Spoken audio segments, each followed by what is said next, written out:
शिक्षक शिक्षिकाओं भावी, जैसा कि मैंने आप सबसे वादा किया था कि जिस दिन भी ऑनरेबल कोर्ट में उच्च न्यायालय में इसकी सुनवाई पूरी होगी, जिस दिन भी सुनवाई होगी बिहार नियोजित शिक्षकों से संबंधित मामले की, मैं आप लोगों को आकर के जानकारी दे दूंगा। और आज जो है, आज इस केस की सुनवाई, पहली सुनवाई शुरू हुई और यहां पर आपको बड़ा जबरदस्त और इंटरेस्टिंग बात बताने वाला हूं कि सरकार किस तरीके से यू टर्न ले लेती है अपनी ही बात से। जहां एक तरफ ये लोग ये कहते हैं कि हम नौकरी से निकाल देंगे अगर जो एलिजिबल नहीं होगा, वहीं हाई कोर्ट में जाकर के पलट जाते हैं ये लोग, अपनी बात से मुकर जाते हैं। सुनवाई पूरी की पूरी आज बहुत बेहतर तरीके से हुई। आपको देखने को मिला कि एक तरफ से सरकार की तरफ से महाधिवक्ता शाही सर थे जिन्होंने अपना पक्ष रखा, वहीं दूसरी तरफ से भी पूर्व महाधिवक्ता हमारे, उन्होंने नियोजित शिक्षकों के लिए, मतलब दो महाधिवक्ताओं की लड़ाई आज लीगल बैटल में देखने को मिली। और हम लोगों को बहुत कुछ सीखने को भी मिलता है एज एन लीगल ऑफिशियल।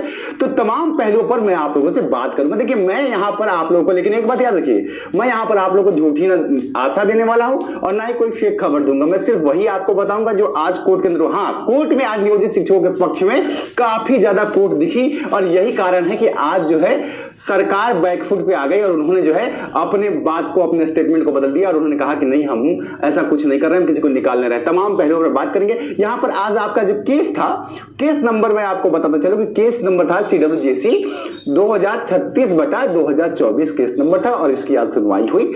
जैसे ही सुनवाई शुरू होती है, सबसे पहले, और हाँ, मैं यहां पे एक और बात कहूंगा कि अगर आप चैनल पर नए हैं या पुराने साथी हैं, आज तक सब्सक्राइब नहीं किए, करके रख लीजिए। आपको हमेशा सही और ऑथेंटिक जानकारी ही मिलेगी मेरे जरिए, क्योंकि मैं यहां पर आपको कोई भी मिथ्याचार नहीं करने वाला। चलिए बात करते हुआ क्या, आप लोगों को नियोजित शिक्षकों का मामला तो पता ही है। सारे शिक्षकों को इस केस के ग्राउंड यही है कि देखिए, यहां पर नियोजित शिक्षकों को कोई बहुत बड़ा फायदा नहीं हो रहा है एग्जाम देकर के, राज्यकर्मी का दर्जा लेकर के, ना उनकी सैलरी में कोई बहुत ज्यादा बदलाव हो रहा है और ऊपर से उनके ट्रांसफर को लेकर के भी नियमों में बदलाव किया गया। 3 जिलों में से किसी एक जिले में आपको जाना ही पड़ेगा और ये कंपलसरी है।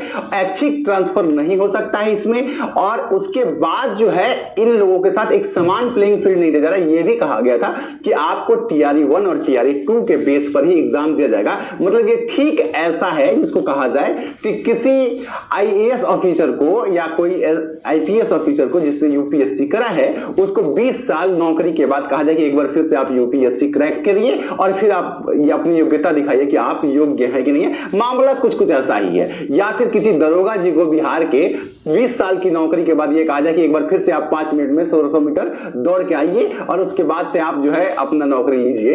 तो ये इस तरह की कोई चीज है जिसके ऊपर जो है भारी आपत्ति थी और इसी को लेकर के ऑनरेबल हाई कोर्ट में केस गई थी। केशव कुमार जी ने, जो आपके बिहार के अध्यक्ष है शिक्षा संघ के, उन्होंने इस केस को लीड किया था और इसमें सुनवाई शुरू हुई। जैसे ही कोर्ट की कार्रवाई शुरू हुई, यहां पर नियोजित शिक्षकों की तरफ से कहा गया कि सर देखिए, इसमें कुछ भी ऐसा नहीं है, ये नहीं ग्राउंड्स के ऊपर बहस हुई कि इसमें कुछ भी ऐसा नहीं है कि जो ये कहा जाए कि हमें बेनिफिशियल है। और साथ ही मतलब हमारी जिस नियमावली के तहत नियुक्ति हुई है, अब इतने दिनों बाद उस नियमावली को बदल करके हमें एक फ्रेश नियमावली लाई जा रही है, जो कि नहीं होना चाहिए, पहली बात।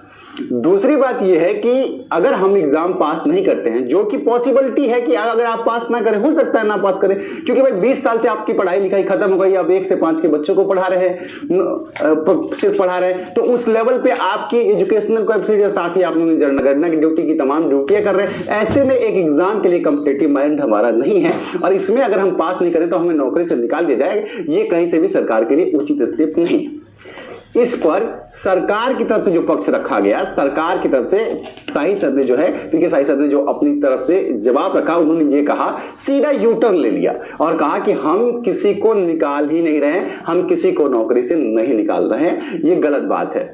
बस हम एग्जाम लेकर के उन्हें राज्यकर्मी का दर्जा दे रहे हैं। तुरंत इसके काउंटर में इन्हीं के द्वारा जारी की गई अधिसूचना, नोटिस जो है ऑनरेबल हाई कोर्ट के पटल पर रख दी गई कि ये देख लीजिए, आप ही ने कहा है, ये सारी चीजें हैं। आपने कहा है कि अगर 3 अटेम्प्ट में, जो कि हम 4 अटेम्प्ट में ले रहे हैं, कि अगर 1 अटेम्प्ट में कोई नहीं दे पाया किसी कारणवश, तो हम 4 बार में एग्जाम कंडक्ट करा लेंगे और अगर इसमें कोई शिक्षक नहीं रहता है तो उसकी योग्यता खत्म और वो अब उसके बाद टीचर नहीं रहेगा। आप लोगों ने ये पत्र देखा होगा, मैंने आपको दिखाया था, फैक्ट है ना, सब्सक्राइब जरूर कर लीजिएगा।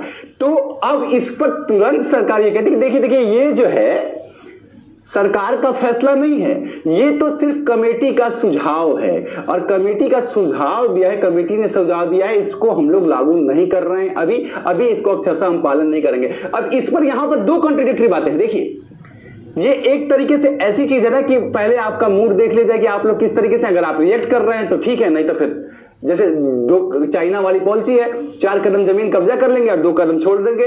ये वाली पॉलिसी एक तरीके से सरकार दे रही है। सरकार ने यहां पे कहा कि ये हमारी पॉलिसी नहीं है, ये कमेटी का सुझाव है। कमेटी किन के है, यहां मजेदार बात समझिए, कमेटी सरकार की, गठन सरकार के द्वारा किया गया।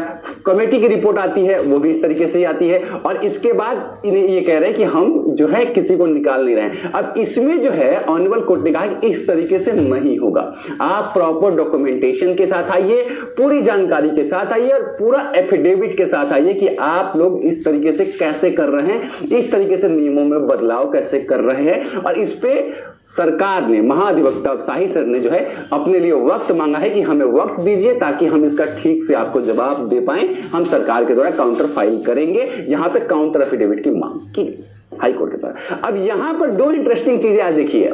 यहां एक चीज जो मुझे थोड़ा सा लगा है कि मिस्टेक की बात है कि आज एग्जाम पे स्टे की मांग करनी चाहिए थी। हालांकि जिन हमारी बात भी थी, हम लोगों ने कहा भी था कि आप लोग स्टे की मांग भी कर लीजिए ताकि एग्जाम रुक जाए तत्काल में, आवेदन जो हो रहा है वो रुक जाए। एक बार आवेदन भर लीजिएगा, फिर उसके बाद आप धीरे धीरे वैसे ही चलते रहेगा। तो आज कहीं ना कहीं वो थोड़ा सा मिस रहा। हालांकि हम लोग कम्युनिकेट कर रहे हैं कि अगली डेट में स्टे की मांग पुरजोर तरीके से की जाए कि भाई इसको पहले रोकिए, जब फैसला आ जाएगा, सरकार जब फैसला कर लेगी, कोर्ट जब फैसला कर लेगी, उसके बाद देखा जाएगा।